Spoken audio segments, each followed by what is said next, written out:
As we come to the end of the Plant-Based Holiday Feast series, I want to express my deepest gratitude to all of you who've been a part of this incredible journey.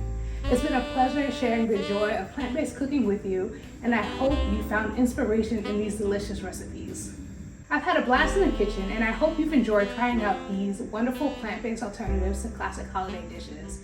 Whether you're a seasoned vegan or just starting off to explore plant-based options, I hope you've discovered that plant-based cooking is flavorful, diverse, and inclusive.